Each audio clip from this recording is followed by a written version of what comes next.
and have therein found a liberty, a brotherhood, a chance to serve man and God, of which none of us could have dreamed in yesteryear. Nowadays, as this structure approaches completion, we clearly see AA in three dimensions. The dimension of recovery, the dimension of unity, and the dimension of service. Without any one of these, AA couldn't function. The individual must lose his obsession. As groups and as a movement, we must needs remain in unity. And above all, AA being a program of action, we must function. For without us, for with us of AA, faith without works is very dead indeed. As we look out upon our destiny, let us pause and mark those moments of realization and decision that have made AA what it is today. When you stop to think about it, AA is made up of a series of such realizations and decisions by individuals and by groups. Let's see what some of those were. The first one is common to every alcoholic here tonight. It came to me one summer day in 1934 when I lay in town's hospital and knew for the first time that I was utterly powerless to go on living. I knew that I was in a grip of a power greater than myself, and he was John Barleycorn. It is by a singular paradox that conviction of hopelessness is a cornerstone of our success. It is the essence of the first step of the AA program. So I came to that point on that summer day. But this realization was not only shared by me. It was shared by another. It was shared by Lloyd, my good wife, who sat downstairs talking to Dr. Silkworth. And the good man went on to explain that my habit of drinking had become an obsession, almost an insanity, that guaranteed that I would go on against my will, drinking to the very end. And she said, "What do you mean, doctor, by the end?" Then the good man had to explain that since my obsession condemned me to drink, my increasing physical sensitivity or allergy would finally condemn me to madness or death, perhaps within a year.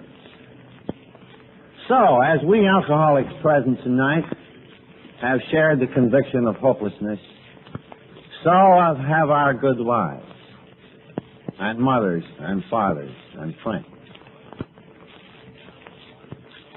Well, leaving the hospital that time, I'm kept sober by fear for a spell, a few months. But the obsession caught me once more, November 11th, 1934. And I fell to drinking again, this time alone in the kitchen at 182 Clinton Street, Brooklyn. I was alone because Lois was at work in a department store supporting me. Not long after that, a realization came to a friend of mine, himself a hopeless alcoholic. I had so branded him. But now he had been released. And being released, he thought of me. Just as your friends, in their turn, have thought of you and brought this message. So presently, he's in the kitchen at Clinton Street. Sober. I hadn't known of his being sober in New York for years. I said to him, "What about a drink, Hebby?" "No," he said, "I'm not drinking." I said, "Are you on the water wagon?" "No, I'm just not drinking today." Very curious, I pressed him. I said, "What's got into you, my friend?" And looking at me, he said simply and smilingly, "I've got religion." Ah, what a jarring thought that was. I fancied that he had exchanged alcoholic insanity for religious insanity. Well, one had to be polite. I said, "What brand of religion have you got?" He said, "I wouldn't call it a religion at all. The religion of common sense, perhaps." I met up with a group of people, and I drew from them certain essential ideas, not peculiar at all to them, about a way of life that did the job for me. And here is what I did. I got honest with myself as never before. I talked over my personality defects with another in confidence. I visited the people I had harmed and made restitution, thereby sweeping away the debris of the past. And then I had learned of a new kind of giving, a kind of giving that demands no reward, either of money or prestige. And he said, "Bill, I know that you're a very skeptical one. This may jar you. But I found that I couldn't make that simple program of living work until I asked God, as I understood God, to help me." Such was my friend's story over the kitchen table. The impact on me was terrific. Why? Well, you all know. One alcoholic was talking to another. One alcoholic was carrying this message where no other person on earth could. But like many of you since, I rebelled at his concept of God. Fortunately, he didn't try to evangelize me. He soon took his leave. He left me to think it over. And think it over I did. In no waking moment thereafter could I get the vision of his face and the sound of his voice out of my mind. Drinking on a couple of weeks, I finally said what all alcoholics here have said, in effect. I said to myself, after all, who are beggars to be choosing? Who am I to say there is no God? And if there is a great physician, perhaps I had better seek him out. I will try my friend's simple formula. Well, I started for Town's Hospital, and on the way I bought a bottle. You know, it is customary with us who are about to be cured for the last time to get terribly sued.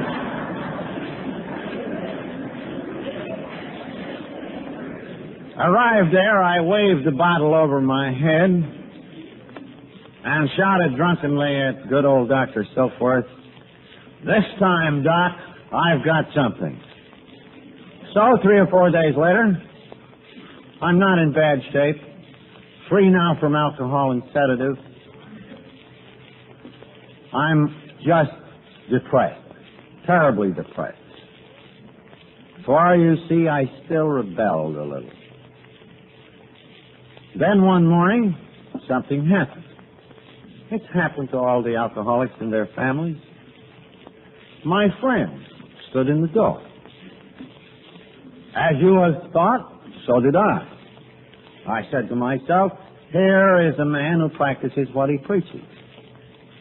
You see, I hadn't seen him for years. What was he doing up here so early on this morning? Well, again, he's prudent. He said, well, I've just come to pay you a visit, Bill. Sorry you're up here. Thought I'd drop by.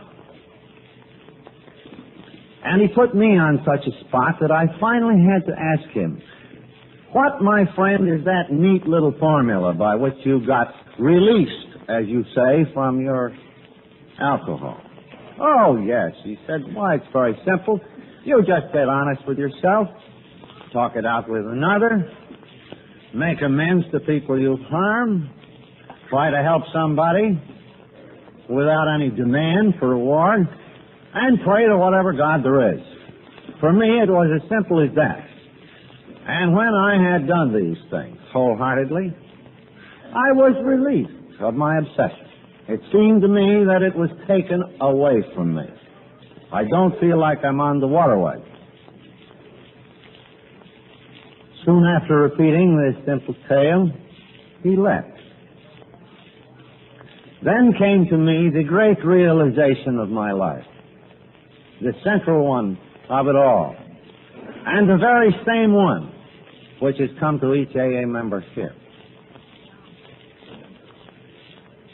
Rebelling a little still, I sunk into a deeper and deeper depression. And in the bottom of that pit, I suppose the last trace of my obstinacy was crushed out. I was, in fact, a child crying in the dark. And I said, as you have said, now I will do anything to get well. Anything to get well. God knows this is more serious than cancer. And indeed I have a cancer of the mind, of the emotions, and of the soul. Yes, I will do anything to get well. And then, with no hope, no faith at all, I cried out, if there is a God, will he show himself? My experience was granted to me very suddenly. It seemed to me that place lit up in a great white light. In the mind's eye, I seemed to be on a mountaintop. A great wind is blowing, and I know it is not of air, but of spirit. There are no words to describe those minutes. At length I find myself on the bed, but now I lie in a different world. I am at one with the whole universe. A sense of presence is around and through me. And I say to myself, so this is the God of the preacher. Thank God that I'm a free man. I lay there a long time in this new state. Presently, however, my modern education got busy. It began to say to me, you're hallucinating. You had one of these emotional conversion experiences. Maybe it isn't so. Better call in the doctor. So comes that great and good old man, Dr. Silkwood. I tell him this story. How many skeptical men of science would have said to me, oh, Bill, you'll feel better tomorrow. Don't be worried about this little hallucinosis. But he didn't say that. He listened carefully, sympathetically, because he was a great human being. At length he said, no, my boy, you're not crazy. There is some subtle difference in you. I can't put my finger on it. Some great psychic event has happened here. I have never witnessed one of these conversion experiences, but once in a blue moon, they do sober up drunks. I've read about them in the books. No, my boy, said the great man, You are not crazy, and whatever it is you found, you'd better hold on to it. It's so much better than what had you only a brief hour ago. Some here will say, but I didn't have an experience like that. My answer is, yes, you did, and yes, you had. Had an identical experience in that you, too, have been enabled to do the impossible by a power greater than your own. And I fancy that had your experiences come in 6 minutes instead of 6 months or 6 weeks, you too would have seen the stars at once.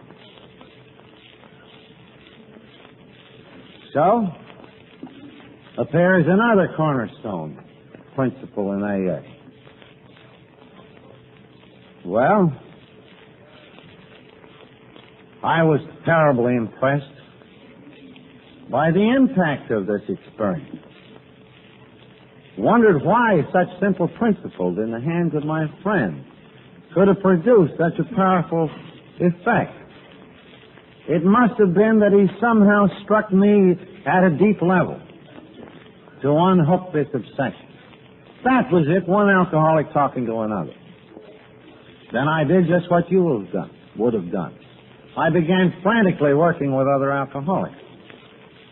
Nothing happened for 6 months. I was preaching. When I talked about that hot flash, the drunks just tapped their heads and said, well, you know. Meanwhile, Dr. Silkworth kept insisting on emphasis upon the medical side of the picture. He said, why don't you pound it into them that this is a fatal progressive malady, an obsession that condemns them against their wills to drink and so to die. And I had just begun to do this. Things were looking up a little bit when some of my relatives and friends began to say, when is this guy Bill going to go back to work and get Lois out of that damn department store?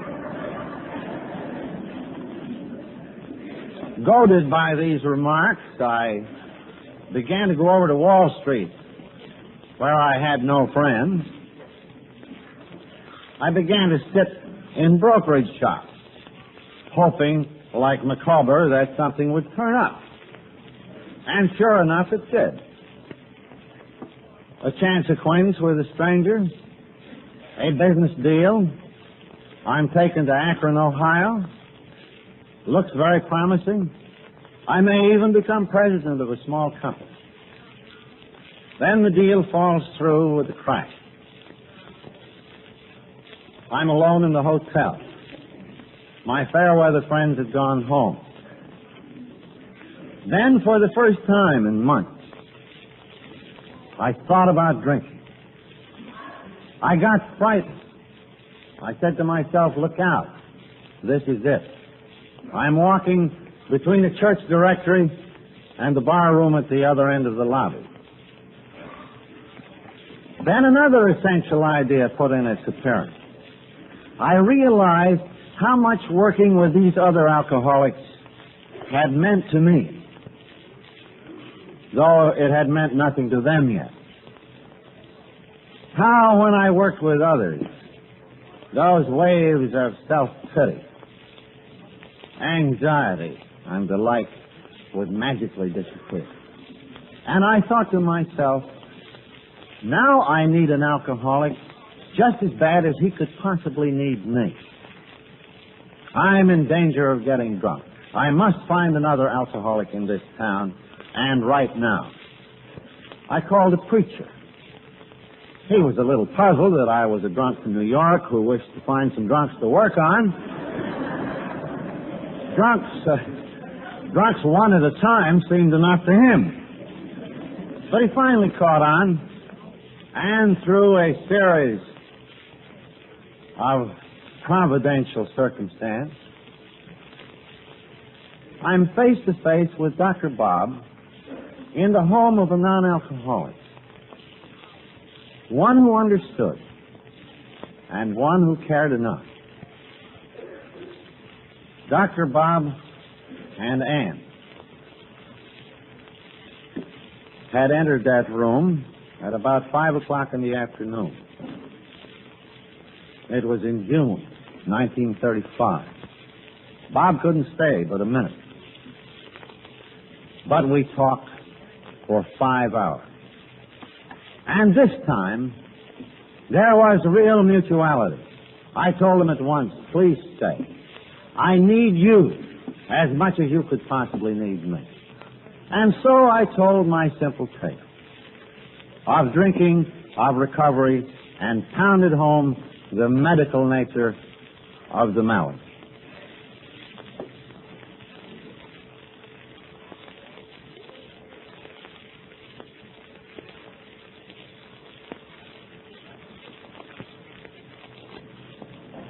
Of course, Dr. Bob was a medical man, but this was the first time he had ever heard alcoholism described as a disease. And he, too, was struck deep, as all of us have since been. And right there, I think the spark that was to become Alcoholics Anonymous was also struck. Ann then said to me, Bill, why don't you come and live at our house? You could keep an eye on Dr. Bob. He could keep an eye on you. Soon I go to stay in that really hallowed household. Presently, Dr. Bob said, don't you think we'd better be working on some drunks? I'll call up the city hospital. He got hold of the nurse on the receiving ward. Said to her that I had come from New York as a friend, an alcoholic, who had a cure for alcoholism. She retorted, well, doctor, why don't you try it on yourself? But he already had. Then she went on to say, well, we've got a wonderful case for you here. Has just arrived, been here 6 times in the last 4 months, member of the city council in this town, or was, is in a terrible state. He can't even get home from here without getting drunk. He's just blacked the eyes of one of the nurses. We've now got him strapped down and full of formaldehyde. How would that one do you, doctor? So Smithy said, fine. Medicate him, and we'll be down by and by.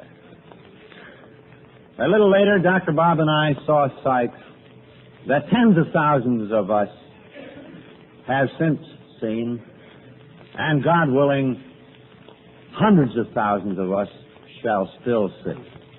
It was the sight of the man on the bed who didn't know that he could get well. The man on the bed was no optimist. We told him our stories. We told him how we had been released. We told him the nature of his ailment, but he still shook his head. Said he, you fellows understand this business all right. You've been in the ringer, but you're in only up to your knees. I'm in up to my neck. It's too late. I don't dare go out of here. We said, may we come back tomorrow? Oh, sure, he said. Please do. Please do. You know how lonely this business can be. And you really do understand. Back we come on tomorrow. And there we see the now familiar sight. The man's wife is at the foot of the bed. She is saying, husband, what has got into you? You seem so different. Excitedly, he pointed to us and said, yes, there they are. They are the ones who understand. Then he told how during the night a little hope had come, and then more. And when he had resolved to follow this simple formula, it seemed as though a great weight were lifted off him, and he felt that curious sense of freedom that we all know so well. And by now, hope was swelling into a great confidence. So much so that he said, "Wife, fetch me my clothes. We're going to get up and go out of here." So AA number 3 rose from his bed, never to drink again. That was the beginning of the first group, though, of course, we knew it not. The three of us worked on a lot of alkies that summer in Akron.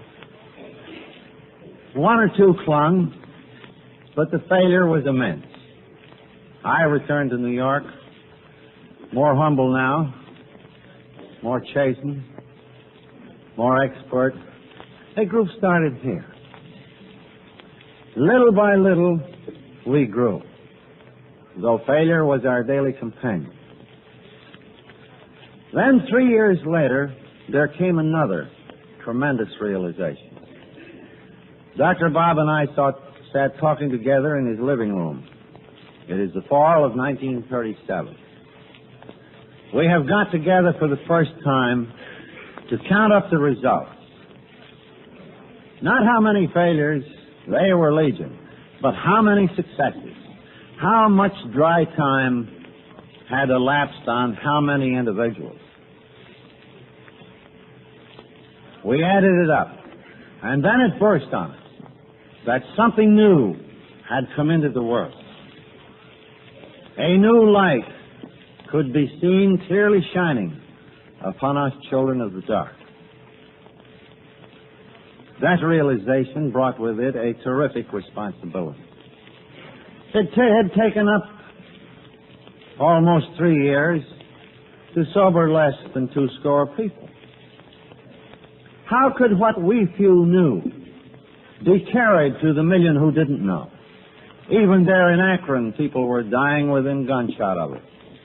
How could we transmit this thing? Dare we wait for it to spread painfully, slowly by word of mouth? Dare we risk it being garbled, distorted? Didn't we need hospitals? For we had discovered the hospitals didn't want us. Didn't we need to send some of our old-timers to distant cities on a temporary subsidy to start other centers? And above all, didn't we need some kind of literature, some kind of book? In other words, we realized for the first time the need of some sort of organized service effort. Well, we presented these ideas to a little meeting there in Akron. Many said, let's keep it simple. If you have books, if you have missionaries, if you have hospitals, you're going to create a professional class, you're going to bring in money, we're going to quarrel, it'll break it up. Let's not do any of these things. Let's keep it simple, said the Orthodox people of that day. But the promoter element in that meeting, plus the indifferent ones who didn't care too much, voted to send me back to New York to raise a lot of money for this mighty enterprise to be undertaken by the 40 drunks. I thought raising money here would be a cinch, that the rich would gladly invest in the future of 40 drunks and those to come, but apparently the rich had already had too much experience with drunks. They were not interested. Neither was the Rockefeller Foundation. One day, after a period of frustration, which always brought on an imaginary ulcer attack in me, I went to my brother-in-law. He's a doctor. He reassured me about my ulcers. I commenced to gripe about our lack of money. Said he, why don't you see Shirley Wynn? He shares an office with me here. He used to be health commissioner in New York. So I'm soon talking to Shirley. He said, well, you certainly have got something. If you got 30 or 40 of these fellas with real time behind them, that's something. Those fellas are tough. I really ought to know. Besides, he said, you surely need a lot of money. What about the Rockefeller Foundation? I said, no, we've tried them. Then he said, I got a better idea. What about Mr. John D. Rockefeller himself? This hits his every interest. has a social aspect, medical aspect, alcohol aspect, religious aspect. You couldn't miss. You ought to see Mr. John D. Rockefeller. Well, I said, Dr. Wynne, how about seeing the Prince of Wales? How do you get this introduction? Then and there, our destiny hung on a very slender and tenuous thread. And the thread seemed to be attached around my brother-in-law's scalp. He commenced to scratch his head. He said, when I was a young fellow, I used to go to high school. I knew a girl. I think the girl had an uncle, an old man. He may be dead. Seems to me his name is Richardson. And as I remember it, he was somehow connected with the Rockefeller family or their charitable enterprise. Don't you think I might call up the Rockefeller offices and find out if there is such a man, if he is alive? Well, I said, it's a long shot, my friend, but try it. He called up. Dear Willard Richardson, one of the greatest friends this society will ever have, immediately came on the wire. My brother-in-law told him that he had a relative working on alcoholics. There had been some success. Could we come over for a chat? And the old man said yes. Come over. And we walked right straight into Mr. John D. Rockefeller's private offices, and were soon talking with one of the closest friends that family has ever had. Well, as a fellow promoting money, I felt kind of good. It looks like we were getting close. I told the story. He was immediately interested. I had lunch with him the next week.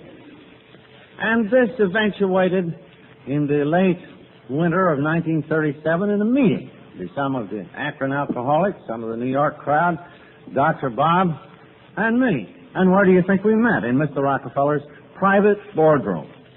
I felt that we were really getting warm now. In fact, somebody said that I was sitting in a chair just left by Mr. Rockefeller himself. So it looked like we were going to get next to the big money. Again, the alcoholics told their stories. Again, these friends listened and were deeply impressed, though one of them drew our attention to the perils of property ownership and to the perils of professionalism, and asked, isn't this a work of goodwill, one carrying the message to another? Well, our argument was that it was still more dangerous to do nothing, that something must be done. At length, one of them, Frank Amos, still on our board of trustees, went out to Akron to see Dr. Bob and his group there, AA Group Number 1 at Akron, Ohio. He came back with a glowing report. The report was put before Mr. Rockefeller. And again, Providence intervened. Mr. Rockefeller read and reread that report. And turning to his old friend Dick, he said, Dick, this impresses me deeply and strangely. It may be the beginning of something great. But something tells me not to give this thing money. I'm afraid, Dick, that money in any quantity would spoil it. Don't ask me for money. And right then and there, John D. Rockefeller, Jr. took a decision that probably saved Alcoholics Anonymous. One which surely did save it from professionalism and great property ownership. Well, we drunks were terribly disappointed. The mortgage was high on Smithy's house. Lois was still in that damn department store. A lot of the drunks thought jobs fixing other drunks would be good, so did I. Well, we commenced having more meetings with these friends. We almost convinced them that Mr. Rockefeller was mistaken. We convinced them to such an extent that they created for us something known then and today as the Alcoholic Foundation. At the close of the summer, at a trustees meeting, Frank Amos said, Bill, why don't you take the 2 chapters of that prospective book down to Harper's. I think they'll be interested. I know the religious editor, Gene Exman. Soon I'm in this gentleman's office. He reads what are now the first two chapters of the book Alcoholics Anonymous, showed immediate interest, inferred that Harper's would advance me $1,500 in advance royalties, which by then, after our deflation, seemed like a huge sum. Well, I'm elated. I've never tried to write anything before. He said, Mr. Wilson, could you finish a whole book like that? And I lied valiantly and said, why, of course. Coming away from Harper's, though, my spirits fell. I realized that if I ate up this $1,500 while the book was being prepared, that we'd still be out of money for a long time because these were advance royalties. Besides, if the papers and magazines printed accounts of AA, and we had a lot of inquiries, there'd be no money to answer those. The final thought was, should a private publisher own this book? Shouldn't this book become the property of our society? And then the idea of publishing the book ourselves burst on us. So a friend and I went to a stationery store, bought a pad of stock certificates, began to offer them to drunks an investment in this new book. $25 par, Works Publishing. Have some, alcoholics. It's going to be wonderful. Well, that was my first experience in trying to pry any real money out of drunks. And you know what they said. They said, well, you fellas have got a fine nerve. Trying to sell us stock in a book not yet written? Well, the upshot of it was that we got the Reader's Digest to promise a peace, and that convinced the alcoholics that we could sell these books by the carload. And so the shares in Works Publishing began to be sold. Some fellas contributed as little as $5 a month. Between the fall of 1938 and the spring of 1939, the very few alcoholics in this area and their friends put $4,500 into that thing. Besides that, we hooked the proprietor of Towns Hospital for $2,500 more. And then went to the Reader's Digest, only to be told they decided not to print anything about it. Well, that meant that the book was broke. Lois and I were broke all right. The bank foreclosed Clinton Street, and that was the state of Alcoholics Anonymous after 4 years. We had 100 members, and we had this book, and we were all broke. Well, Liberty Magazine in the fall of '39 printed a piece that moved some of the books, enabled us to keep our little office open. Next spring, Mr. Rockefeller, who we hadn't heard of for 3 years, suddenly decided to give a dinner for AA. Called in a lot of his important friends. Dr. Fosdick was there. Dr. Foster Kennedy was there. The alcoholics were planted at each table with the bankers. And we thought, now our money troubles are all over. But no, at the conclusion of the dinner, Mr. Nelson Rockefeller, who came in place of his father who was sick, rose and said, nothing more affecting has ever touched my father's life. He is so glad that his friends could witness the beginning of this great and promising thing. But fortunately, gentlemen, this is a work that requires no money.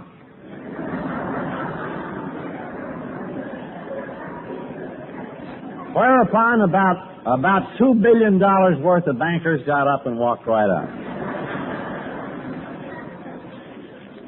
Soon after, Mr. Rockefeller wrote each of them a letter, sent them a book. We sold those books to Mr. Rockefeller very cheap, too, only $1 a piece as promotion material. And he also gave them a letter in which again he reiterated his interest, again stated that this work required little or no money. And then he said, I am giving this society $1,000, which was something like his father giving a dime to the folks in Sunday school. And the other bankers kind of figured it up on the cuff quickly, and they said, well, if Mr. Rockefeller's giving $1,000, how much would that mean for me? So one very rich banker sent us $10. Think of that. The result of that dinner was $3,000. And each year, for 5 years, we raised $3,000 in that fashion. And that $3,000 was divided equally between Smithy and me so we could keep going. And praise God, this movement was saved from professionalism, big property ownership, and perhaps complete dissolution, as I have described it to you. Then the great 10 strike came in 1941. Somebody else, not an alcoholic either, took a decision. And that was no less person than the owner of the Saturday Evening Post. The editors down there had been thinking of a piece about Alcoholics Anonymous. They had almost decided against it. Too controversial. Medically and religiously. Might turn out to be a cult. The drunks all might get drunk after all. Ridicule. I believe it was Mr. Curtis Bach who was present at that meeting. And he said, gentlemen, I don't like to interfere with editorial policy, but I myself know 2 of these miracles. And I am positive this thing works, and I'm positive it's going to spread. I do hope the piece is published by the Post. Ah, what a decision for how many of us. And instantly, Jack Alexander's piece appeared. Thousands of frantic inquiries began to descend upon our little New York office. We had become a national institution. Our word-of-mouth program had been translated into 12 steps, sent into a book, and now our friends had begun to rally around us. Friends of medicine, friends of religion, and now this great friend of the press. At that moment, Alcoholics Anonymous stepped out of its infancy. At this point, Alcoholics Anonymous entered a new phase, the phase of its adolescence. Adolescence is a fearsome, exciting time, and ours was no exception. After all of those inquiries swarmed into our little office from the Post article, groups began to form. You see, we had lists of alcoholics and their families in hundreds of cities. Consequently, we were able to supply traveling AAs with lists of prospects. And then we found, to our great joy, that groups could actually be formed in the mail, the so-called mail order groups. It was not long, for example, before we reached out to Hawaii and Australia, a process that has since carried us into more than 30 countries. But as these groups took shape, without any old-time guidance, only by the counsel of the office and an occasional traveler, group trouble started in a big way. Then the clubs began to spring up, and their peculiar brand of trouble began to roll back on our office. Well, you know what those troubles were. Money trouble, prestige trouble, committee trouble, secretary trouble, panhandler trouble, the big bad wolves and the little Red Riding Hood situation. Then all sorts of strange people, alcoholics with complications, began to show up. Up to that moment, we had always talked about something called the pure alcoholic. We were looking for alcoholics with no other complications. Alcoholics began to appear out of asylums and out of jails, and very queer specimens indeed turned up. And there was a long period in which we were literally frightened to death. All of the forces that bear on modern society to rend it apart settle down on us. Those forces which cluster around prestige and security and money and sex and the like. And we were afraid that we could not function as a movement, that our groups would be torn apart, that the forces which held us together would not be great enough to contain the terrific anarchy that was developing. In fact, we thought that we would actually present every community in America with a group of alcoholics who did not wish to get well. And that would really be something. Alcoholics singly are bad enough, but organized into regiments and platoons of those who did not want to get well. And we used to sit over here in the foundation office and shimmy and shiver as those mounting problems poured in. Group problems of every kind. Well, those forces didn't tear Alcoholics Anonymous apart. The forces that contain us are immensely superior to any that have yet shown up. But in this time of adolescence, we began, of course, to apply the spirit of the 12 steps of recovery to the problem of living and working together, to the problem of functioning, to the problem of serving. And this experience, beat out on thousands of anvils, began to take definite shape after a time in a fresh set of principles. The 12 points of AA tradition, those principles that we AAs trust, with God's help, will contain us in unity for so long as He may need us. We began to develop many principles which were entirely contrary to custom in the modern world. We ran counter to society in many, many respects. Many of our traditions are almost paradoxical. Of course, the very first one is just plain horse sense. In effect, our common welfare should come first, for personal recovery depends upon unity. We knew that we had to hang together or hang separate. Then the next one has to do with the idea of a group conscience. And looking back a few years, I couldn't imagine such a thing as a group conscience. I thought I was the conscience for this group. How well I can remember the first time the group conscience spoke to me and began to teach me. Things had been going pretty rough. We were awful broke over at Clinton Street. It was about the third year of AA. One day, old Charlie Towns, up there at the hospital, called me in his office and he said, "Bill, you're helping sober up all these drunks. They're getting good jobs. They're getting on, but you and Lois are broke. Why don't you come in here? Let me give you an office. Let me put you on my staff as a lay therapist." This thing actually began here in Towns Hospital. You had this funny experience of yours.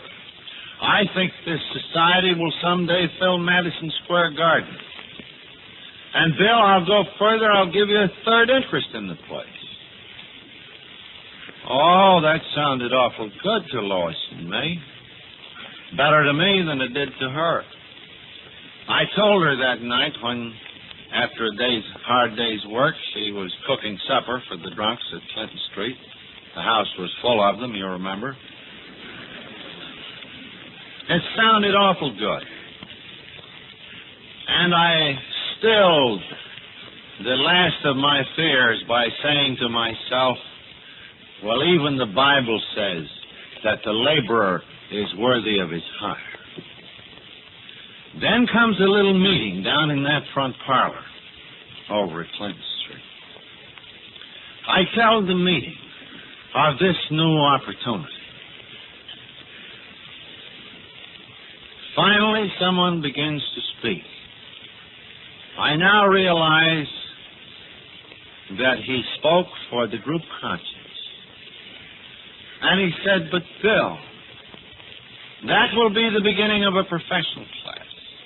That will tie us up to a particular institution. Bill, you can't do this thing to us. You say it's ethical? Of course it's ethical. Perfectly ethical for you to be a lay therapist. But, Bill, you can't do this thing to us. It isn't good enough. Aren't you the fellow who has often told us that sometimes the good is the enemy of the best?" So spoke the group conscience to me, saying, "Bill, it isn't good enough. You can't do this to us." And thank God, I listened and I obeyed. Since that time, I have been a pupil of AA and not its teacher. Then we came to have very queer ideas about membership in AA. At the beginning, scared to death, we made all sorts of membership rules excluding undesirables. We couldn't have we were scared. We were afraid of these people. They might tear us apart.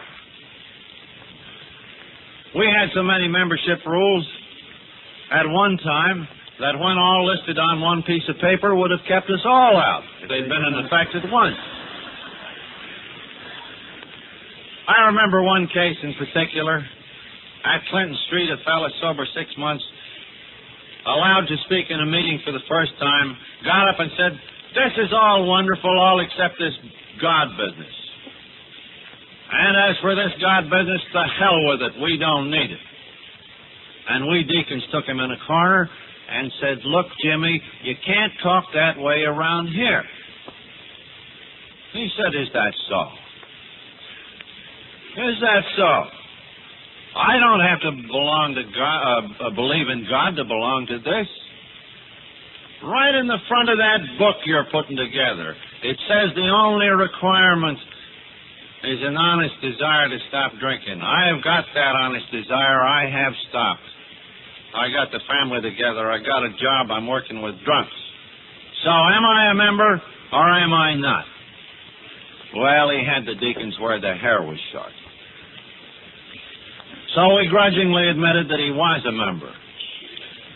But we waited in high hope that he would soon get drunk.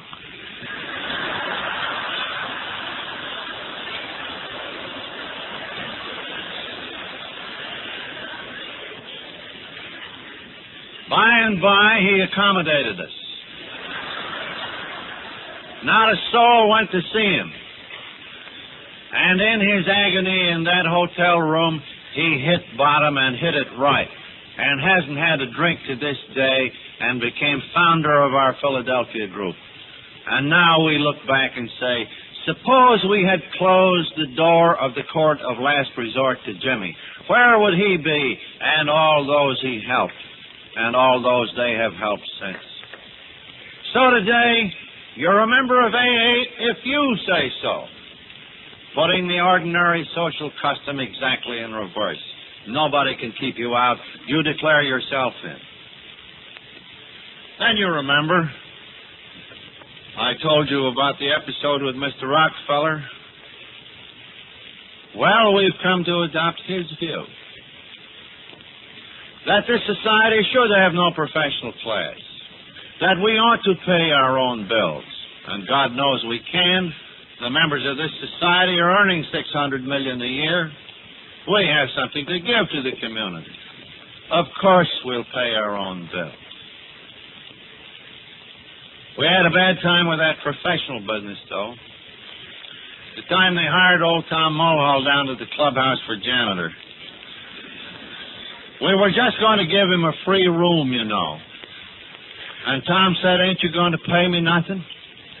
Oh, we said, no, this is Alcoholics Anonymous, Tom. You can't make any money out of it. Tom says, listen. He said, I think you guys have got a nerve. You want me to do 7 days a week, 24 hours a day, a job that you guys can't or won't do. What you want is a janitor.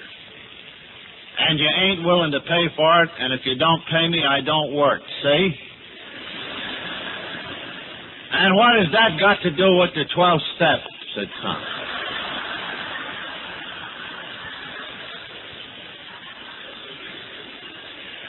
So, very painfully, we discovered that we could hire a caretaker, we could hire a secretary, we could even hire an author like me.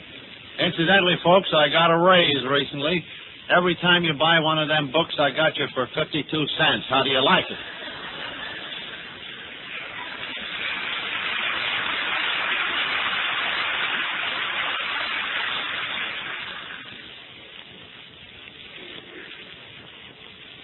Well, then came other problems.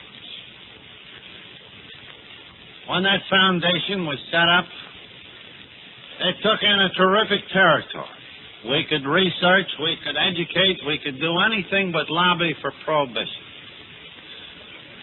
But in late years, we see that AA should stick to its single purpose, that of carrying the message face to face to that other alcoholic.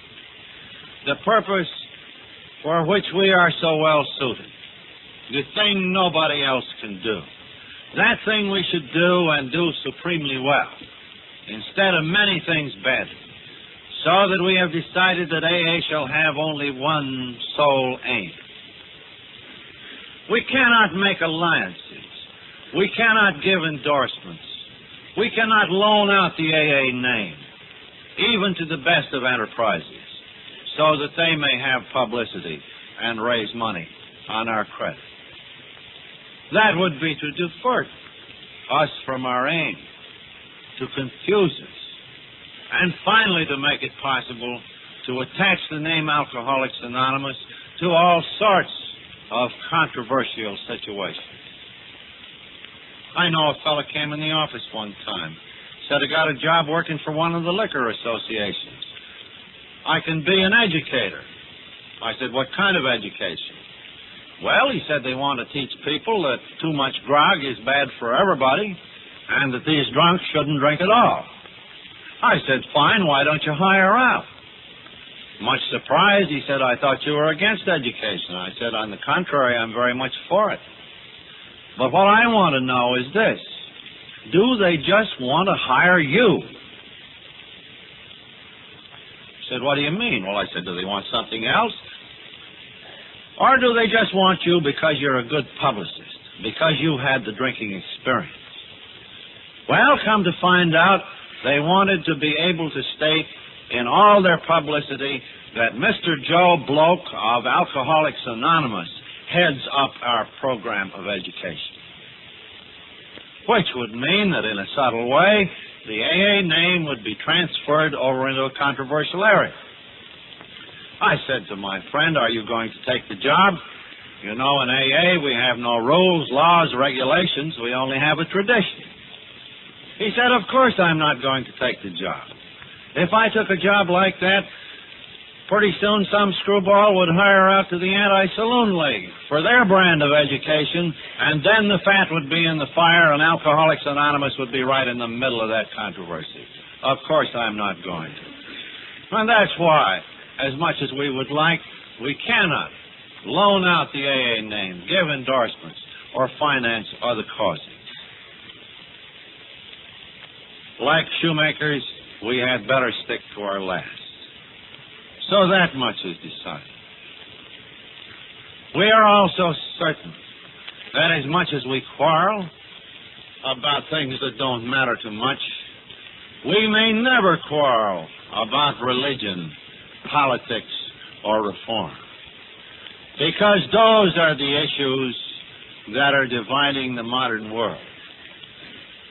And thank God, ever since this thing began, I haven't heard a really angry religious or political argument. Today in Ireland, where politics and religion are terrific issues, Alcoholics Anonymous is the only really friendly roof on which people of those opposing parties can meet. So it must always be with us, or else we may really perish one day. And then we've developed very strange ideas about public relations. You and I love this good old American tradition. You and I love to stand before statues of Lee, Lincoln, Washington. We revere those people. That's not a bad trait in us. But in late years, this country is really carrying that a little far, perhaps. Today, everything in America is transacted on big names, big ballyhoo, big personal publicity, strutting public characters, and sometimes strutting public villains. Now we know that for a society like ours, such things cannot be. For us, weak people that we still are, that would be the road to ruin. So, we are firmly convinced that all of us, every one, should be personally anonymous at the general public level, meaning by that the level of the press, the radio, the television, and motion pictures, so that we don't create those public figures, so that we have a standing guarantee that with us, principle shall always come ahead of personality. And that very policy of anonymity at the public level, I dare say, has brought this society millions of words of freely given publicity, which has carried this message to others. Every reporter who enters here knows that no one wants anything personal. He is pleasantly refreshed that here is a society which indeed does really place principles before people, and anonymity is the guarantor of that. Indeed, I am beginning to fear that the reputation of this society is far better than its actual character, but we don't tell the reporters that.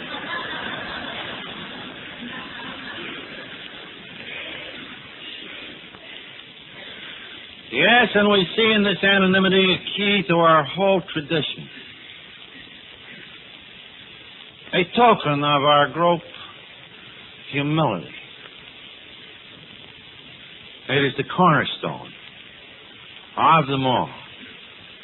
Years later, I sat in a projection room.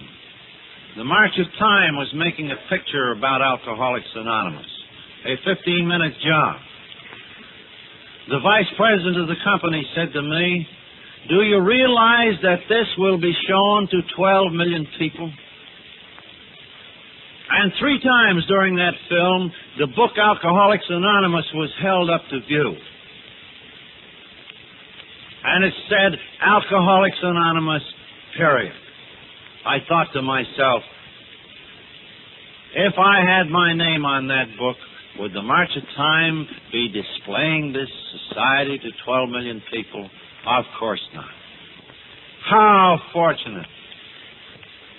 Oh, thank God that I did obey the group conscience. So it was that we evolved the tradition of Alcoholics Anonymous during that exciting time of our adolescence. That time, I think, came to an end with our international convention at Cleveland last summer, 1950. As Jack Alexander's article, marked the end of our infancy, so did we emerge from our adolescence at the Cleveland Convention. For then and there, 7,000 of us reviewed our 12 points of AA tradition. We asked ourselves, is this the platform on which we are going to stand? Are these really the principles that will contain our society in unity? Do we dare commit our future to this platform? And the answer was a great and affirmative yes. These are the principles on which we shall stand. And right then and there, I believe, we entered maturity, and we took our destiny by the hand. Now, during infancy and adolescence, there was another great idea at work. It was the idea of service, and the idea of services. None know better than we that faith without works is death. If the drunk will stay in one piece, he not only must believe, he must act, and he must keep acting. He has to get sober and stay sober and function as a going concern. The same is true of the AA group itself. Unless it carries out its primary purpose, carries its message to the other alcoholics, unless it conforms to these traditional principles within reason, it too, we well know, can wither and die. But when we think of AA as a whole, we are not always so clear as that. We have not yet begun to realize how necessary it is for AA as a whole to function, else it too might sometime die. We have the naive notion that if we get sober, if we do some 12-step work, if we attend a group meeting or two every month or oftener, then we have done our duty, we have played our part, and as for Alcoholics Anonymous as a whole, well, God is taking care of that. Well, that notion is almost as naive and mistaken as would be the idea that God will not only provide us with forests, but He will also saw lumber and build houses. All these years, AA has functioned as a whole because of a cluster of services surrounding that original empty foundation we created back there in 1938. And you saw how independently of it, we Alkies here, with the help of Stories from Akron, financed and put that book on the map as Works Publishing. I didn't tell you that later all those shares were given to the foundation, so that your trustees have been holding one of your principal service tools in trust for you all these years. Then when those inquiries came in by the thousands, somebody had to answer those. And we wrote out to you and said, won't you help us? We'll make the arrangements. If you'll send us just $1 a piece a year, it'll do the job. And incidentally, it still will, if everybody would send it, $1 a piece a year. So, we helped to spread this movement. Then when group problems came in tremendous numbers, the foundation office retailed experience from the older areas to the new and growing groups, even on very distant beachheads, and has been doing it ever since. The reach of that foundation and that book is very long. A couple of years ago, a couple prospectors went into the northern wilds, two of them, both of them drunks. They went on an awful tear, and the fire went out. They almost perished of cold. And when the fires were rebuilt, they found in an old oil drum a copy of the book Alcoholics Anonymous. Our courier under the northern lights. And one of them got sober. I guess he was the fellow who started the group up there that has the Eskimos in it. Then we found, too, that AA had to have a public relations policy. Could anybody rush to a microphone, to a radio station, or into print in a national periodical? Lord, how we used to shiver about that. Years ago, down in Florida, a well-meaning but power-driven alky went on the radio with 13 lectures about Alcoholics Anonymous.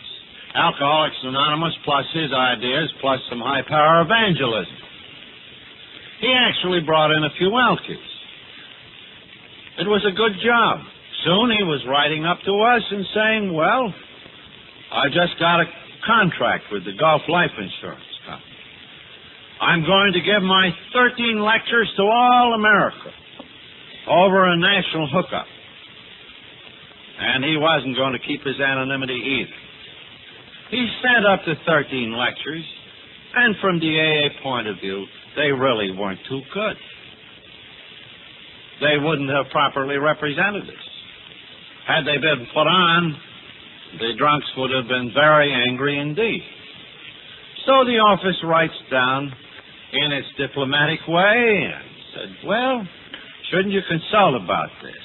Shouldn't these scripts be changed around? Should you break your anonymity?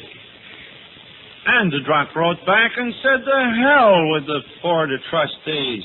Boy, that scared the daylights out of us. Could anybody do that any time to us? Or did this movement need to have a little bit of control over its own relations with the public, and so with the million who didn't yet know? A very serious question. Well, that particular situation was solved by drawing his attention to the fact that not only did he have the right of free speech, but that a couple of thousand AA members might be encouraged to write his sponsor and his life insurance company what they really thought about the lousy program. And that killed that one off. But we then wrote out to you groups and said, will you authorize these trustees to look after these things for you?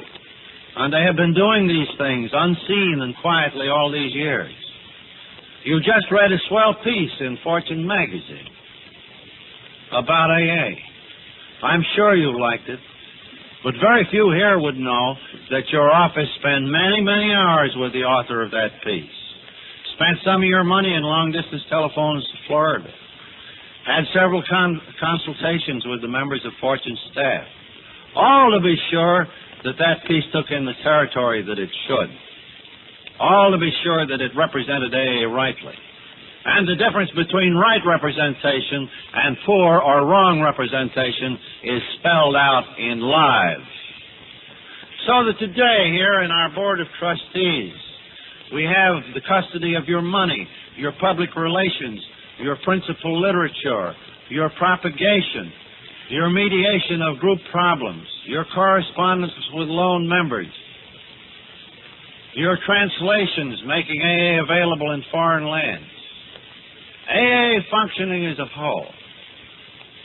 A few years ago, it was realized that an isolated board of trustees couldn't carry on for the longer future, because when some of us old-timers went, the link between them and you would go.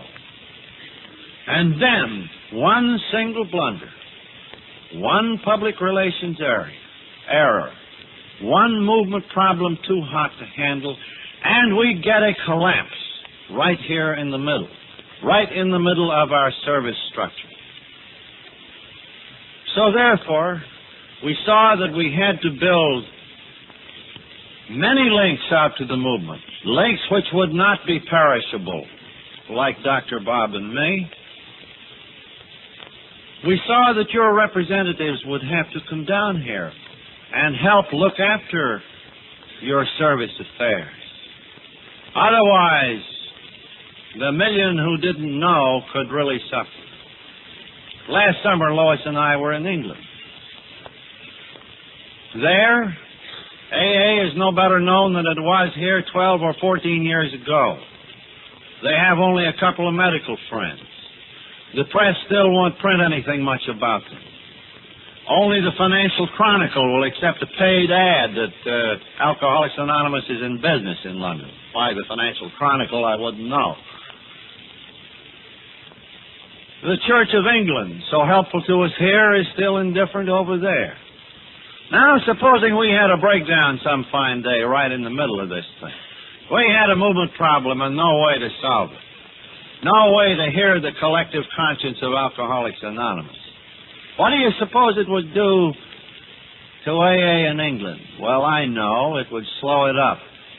It wouldn't stop it, but it would grievously retard it. 5 years, maybe 10 years, and so on throughout the world. And I ask you, dear AAs, supposing that AA had arrived 5 or 10 years late for you, that is what the continuance of these services here mean. Your foundation, your office, and your grapevine, they have to go on so that AA can function as a whole.